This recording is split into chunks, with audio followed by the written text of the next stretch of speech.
Fight! What is going on, everybody? Welcome back to Fighting with Numbers. This is episode 37 for UFC 327 preview. Welcome in. Welcome in. I am under the weather. I am not feeling very well. I've got some kind of cold or cough thing that's lingering around all week. So I apologize if I sound funny or if I drag on. Promise, my brain is operating at about 70% at the moment. I've got an energy drink next to me. That'll push me through right here. So, last week, the model went 1-2, and yes, that doesn't sound great on paper. It's not the week we wanted, but here's the honest truth. We didn't have any strong plays on that card.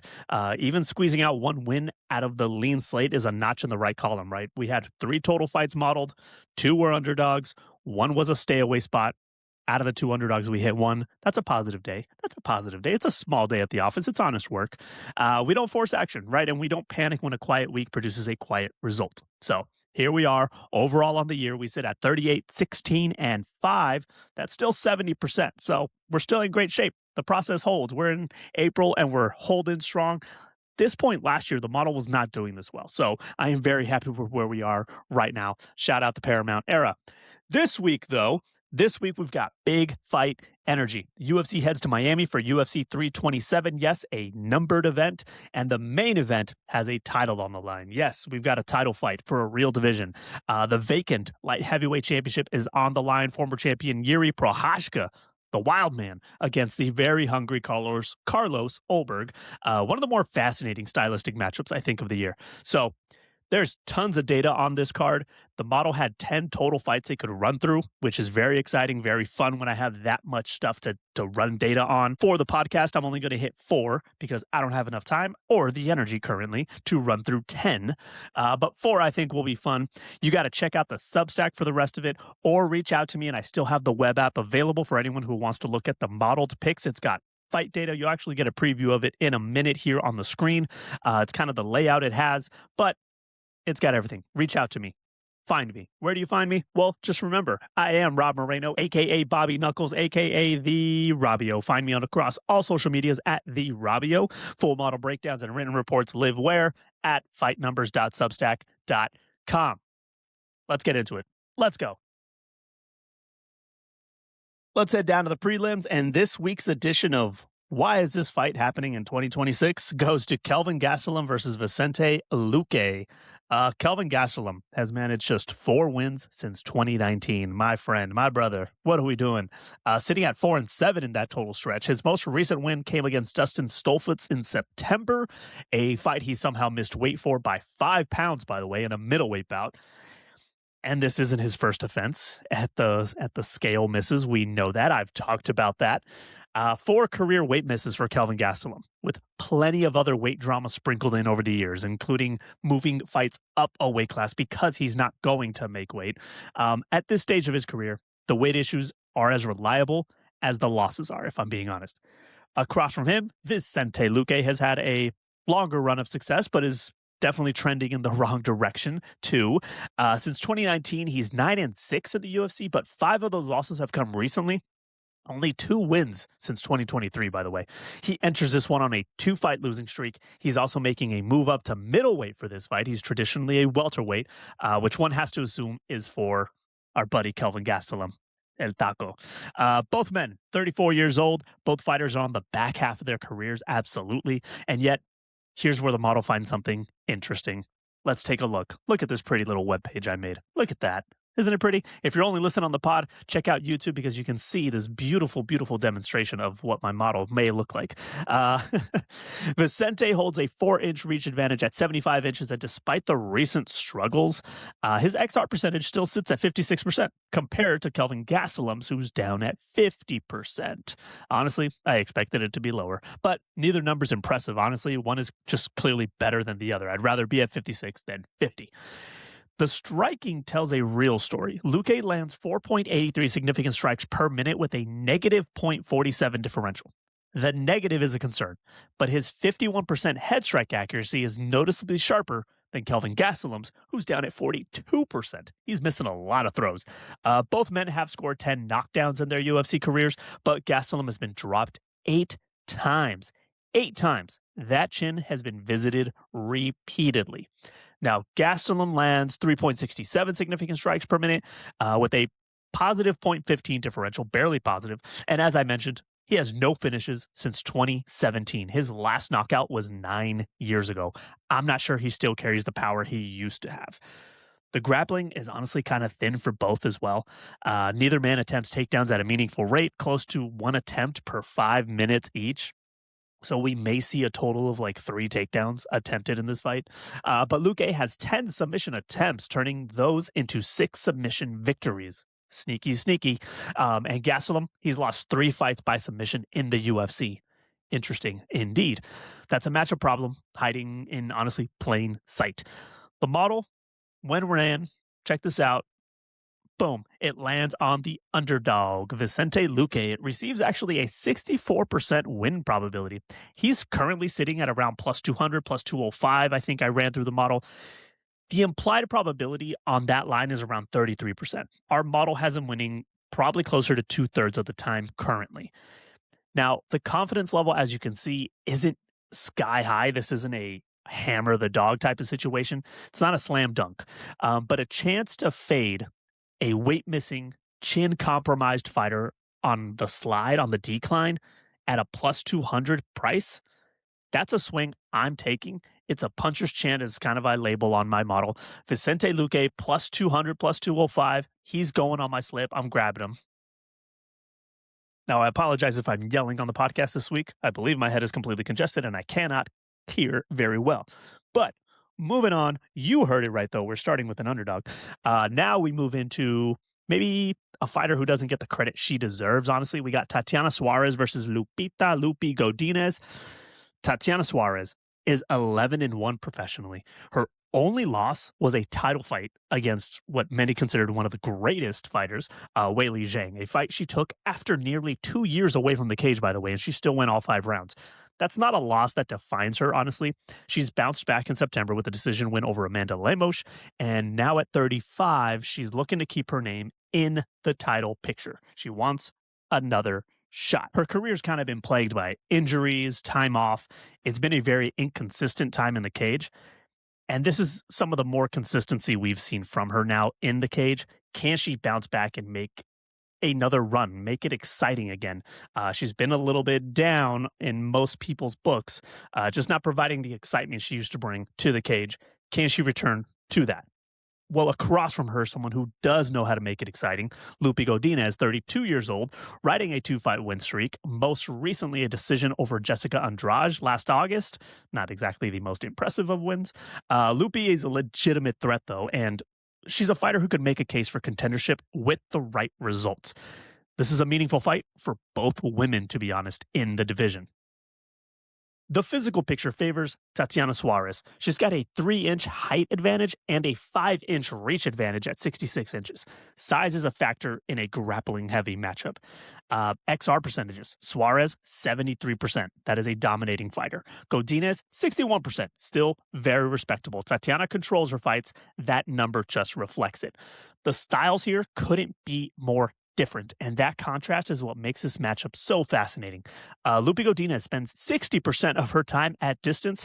She's a striker, landing 4.51 significant strikes per minute with a positive 0.47 differential, absorbing just over 4 per minute. She wants to keep this on the feet and outwork her opponent in open space. Tatiana Suarez wants none of that. She spends only 29% of her time at distance. 29%. She's landing only 2.95 significant strikes per minute.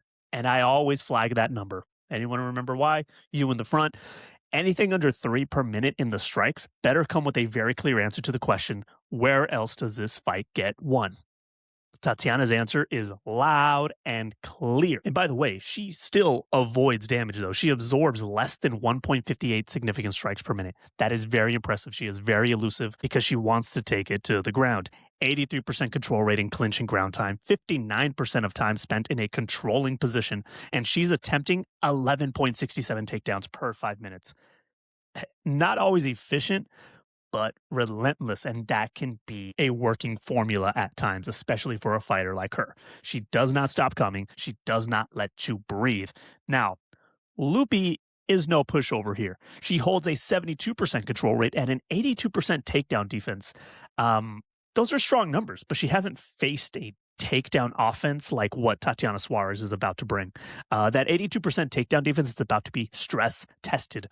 The model scores in favor of, boom, Tatiana Suarez, but with a note of caution. Tatiana Suarez receives a 68% win probability from the model. Current odds imply around 60%, minus 155. There's an edge there. There's an edge for us to squeeze there.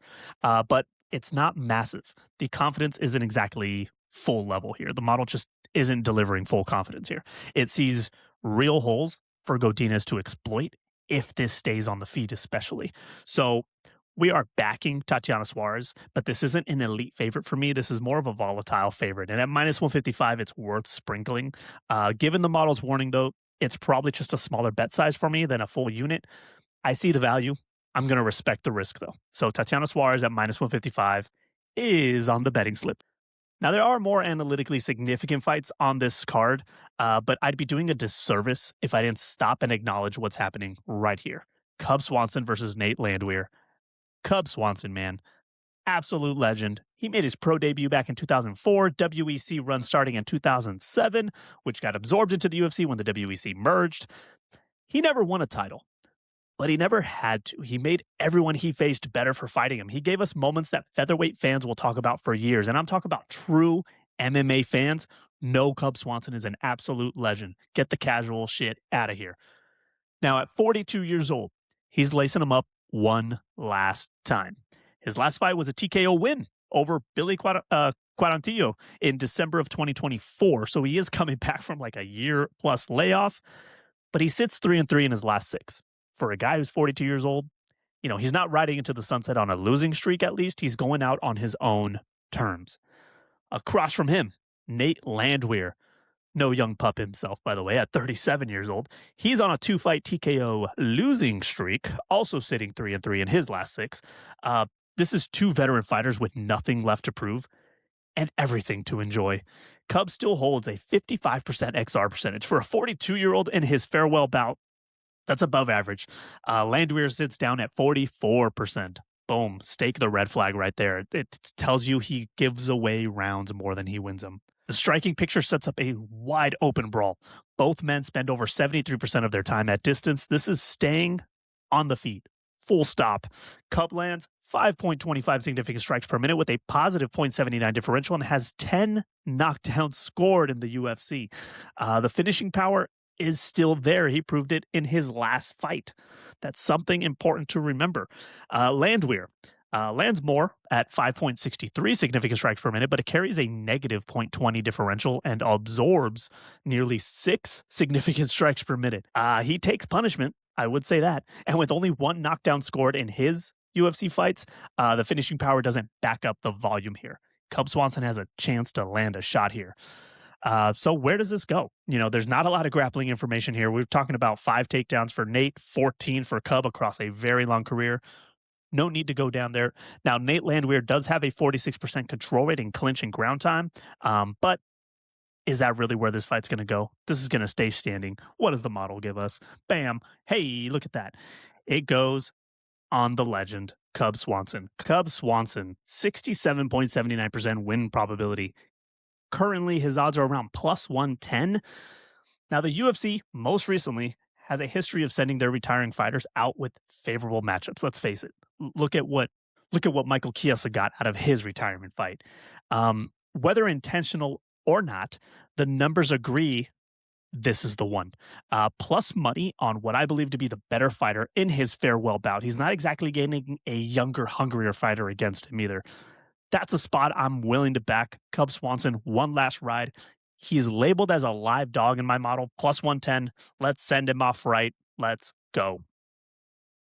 All right, kids, settle in because it's title fight time. Light heavyweight championship, one of the more exciting titles in my opinion. Maybe it's because of the generation I grew up watching Chuck Liddell's, the Tito Ortiz, John Jones when he was, fighting in the cage and not outside of it. This is one of the most important titles in the UFC 205. It is vacant now thanks to Alex Pereira stepping up into the heavyweight division. But here we go. Title fight time. Jiri Prochazka the warrior, the absolute maniac that he is, versus Carlos Ulberg. I have to be honest with you, straight up. This main event is going to be one of my favorite fights to watch and probably one of the hardest that I'm going to bet. Because one of these men simply just does not play by the rules that the model is built on. He doesn't believe in the model. Let me tell you about the man that is Jiri Prochazka. He won the light heavyweight title in only his third UFC fight against Glover Teixeira. He was stripped, unfortunately, due to an injury, so he was unable to defend the belt, so he had to relinquish. He then made a return to claim the belt again, and that ended in a brutal knockout loss to Alex Pereira, one of two that he's received. Since then, back-to-back KO wins over Jamal Hill and Khalil Rountree. He is 6-2 in the UFC since debuting in 2020. But here's the thing about Jiri Prochazka. It's not really about the record. It's about how he gets there. For example, let's rewind the clock. Volkan Ozdemir clips him in round 1 of their fight. Jiri wins the entire fight in the second round. Glover Teixeira is beating him across almost 5 rounds for the title until Jiri locks in a rear naked choke with about 30 seconds left in the entire fight. Alexander Rakic beats him up in round 1 of their UFC 300 bout. Jiri takes over in round 2. Bing, bang, boom. And Khalil Rountree, his most recent victory. Khalil Rountree won the first 2 rounds of their last fight. Jiri puts him away in the third with just violence and violence and violence. The man is a walking comeback story. Every single time he loses rounds, he absorbs damage, and then somehow he finds a way, unless it's against Alex Pereira. But the model hates all this about him, and I understand why, obviously. His XR percentage sits at 53%. He loses the majority of his rounds. He's getting outworked on the scorecards more often than not. Rewatch some of his fights. They all almost end with the announce team saying, "What a rally by Jiri Prochazka." What a rally, meaning he's down on the cards. And some of these fights, he's a minus 200 or more favorite, by the way. My concern is that his margin for error is going to get smaller every time he steps in there. Jiri lands 5.69 significant strikes per minute with a 0.09 differential, nearly flat. Honestly, I'm surprised it's even a positive differential. He's absorbing almost everything he's dishing out. And that's been the story of his career. He doesn't win clean. He just refuses to lose until he does. And hey, that's an amazing trait for a fighter to have. Now, Carlos Ulberg, 9-1 in the UFC, 9-fight win streak. Woo! Most recently, a very brutal knockout of Dominic Reyes. He is clean, composed, and devastating. His numbers back it up completely, landing 6.58 significant strikes per minute with a positive 2.53 differential. He is absorbing far less than he's putting out, and he stands with a 78% XR percentage. He controls rounds. He is an efficient, classic striker. He's been knocked down only once in his UFC career and has scored 6 knockdowns himself. Yes, Jiri has scored 5, but he's also been knocked down 3 times himself. If this fight goes where the numbers say it should go, Ulberg outworks Prochazka on the feet. He wins the early rounds. He stays disciplined. He should walk away as the new light heavyweight champion. The model agrees with that outlook. Carlos Ulberg, 72.73% win probability at plus 110 odds. Another live dog here. The implied probability is around 48%. The model has him at 72%. That's a gap. That's quite a gap for a title fight. The issue is that gap is always there for Jiri Prochazka fights. Here's my honest caveat, and I mean this. Jiri Prochazka is not a man fully contained by the numbers. He will likely lose a round, maybe 2. And if you're watching this fight live, don't be surprised if round 1 or 2 makes you nervous about the play. That's just Jiri Prochazka. This is also an outstanding live betting spot. I don't say that often because I don't find fighters that are constantly down and win. This is the man. If Prochazka drops a round or 2 and the odds shift, you may even find more value on Ulberg or Prochazka in fight. For right now, though, the model sees a live dog at plus money in a title fight. Carlos Ulberg, plus 110, small to medium play for me, honestly. I'm going to keep an eye on the line as the week goes, but it's very likely I may have a bet on the underdog here. At some point, it's just hard to continue trusting Jiri Prochazka to pull this out, and he will probably continue to prove me wrong, but I'll take a stab at the underdog here and go for it. Every time I think of Jiri Prochazka, I think of the Jesse Pinkman video from Breaking Bad where he's saying he can't keep getting away with this. I don't know how long Jiri Prochazka can get away with this style, but he continues to prove me wrong, and we'll see what happens at UFC 327. And that's UFC 327, Miami, a vacant light heavyweight title, and a card with some real edges to work with this week. We are sitting at 38, 16, and 5 on the year, 70%. Last week was quiet. This week, there's a lot of swings we're taking. Quick reminder, though, the Fighting with Numbers model app is still out there. If you want to test the web app, just send me a message on Twitter, on Instagram, @TheRobio. You could try on TikTok. I just don't check it very often. Thank you for hanging in there. Hopefully my head cold or whatever I've got going on didn't affect the podcast too much. Hopefully I gave all the right information. And as I said, there is much more fights that I modeled. So reach out, look for where else you can find my data. As always, how would you do that? Follow me across all social medias @TheRobio. Full written breakdowns and model data will live at fightnumbers.substack.com. There's the web app, of course. And catch me on First Strike this week from VSiN, the sports betting network. There will be more angles on the line moves. And trust me, there will be more ways to bet the fights listening on First Strike. So I appreciate you all tuning in. Thank you so much. Continue to subscribe, continue to like, continue to share the podcast. Let's grow this mother up. And we'll talk next time. Fight!